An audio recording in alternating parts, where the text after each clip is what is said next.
Ito naman, Jessa, ilan taon ka na? 18 po. 18 po. ka na. Opo. So, okay. So, nag-aaral ka. Opo, nag-aaral Saan? po. Working student po ako. Working? Anong trabaho mo? Nag-racket-racket po. Nag-talent-talent po, Will. Kumaga, nag-extra-extra ka muna. Opo, nag-extra. Para makasupport ba sa financial kasi dalawa lang po kami ng guardian ko po. Nagpalaki po sa akin eh. Asan ang nanay mo? Wala na po akong magulang, Will. Bakit? Bata pa lang po kasi ako, 8 months old pa lang po ako. Ano na po, namatay na po yung nanay ko. Tapos, Tatay mo? Opo. Tapos, 7 po kami magkakapatid, Will. Tapos, patay na po yung isa. Bali-anim na lang po kami. Asan ang tatay mo? Yung tatay ko po, kakamatay lang din po last year lang po. Eh, kailan ka?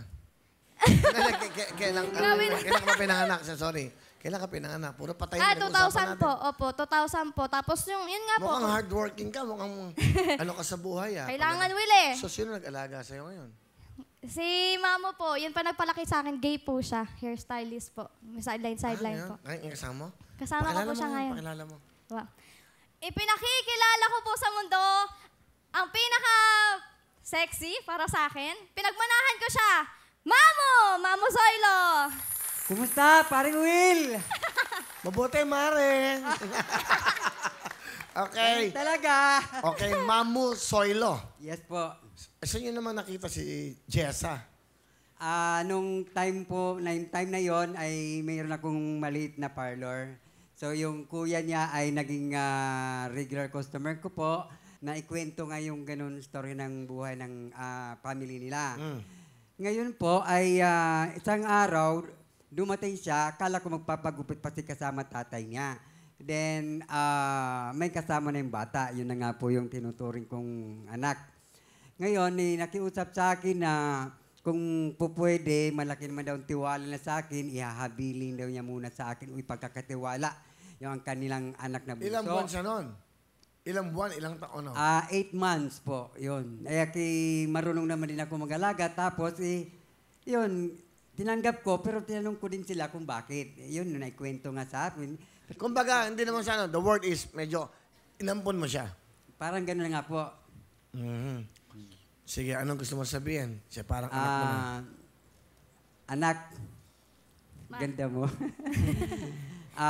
Bagamanta, alam mo kung ano ang ating paghihirap simula't simula. Diba? Alam mo din kung gaano kita kamahal.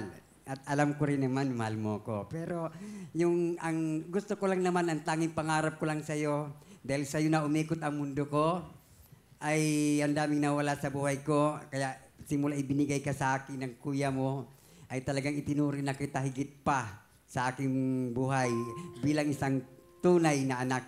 Baga hindi ka man nanggaling sa akin sinapupunan, no, di ba? Kaya anak, wala naman akong hinihingi o hinahangad.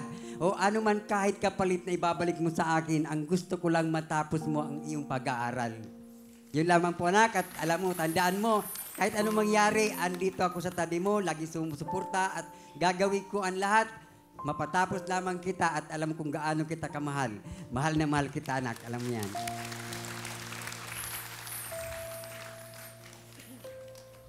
Mamo, hindi ko po alam kung paano ko i-express yung feeling ko. Basta gusto ko po kayong pasalamatan. Gusto ko po mag-sorry. Nagsusumika po ako, mag-aral po ng mabuti. Ngayon, graduate na nga po ako.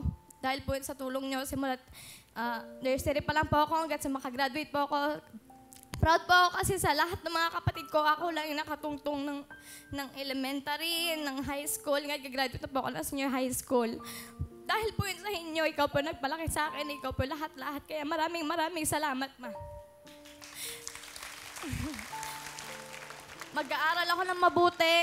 Magsumikap ako sa buhay. Tutulungan kita, ma. Tayong dalawa lang magtutulungan sa mundo, ma. Mahal na mahal kita, ma. Bigyan mo ng jacket si Mamu. Oo, bigyan mo ng alayo. Okay, palapakan natin si Mamu na nag-ampon kay Jessa. Jessa, 10,000!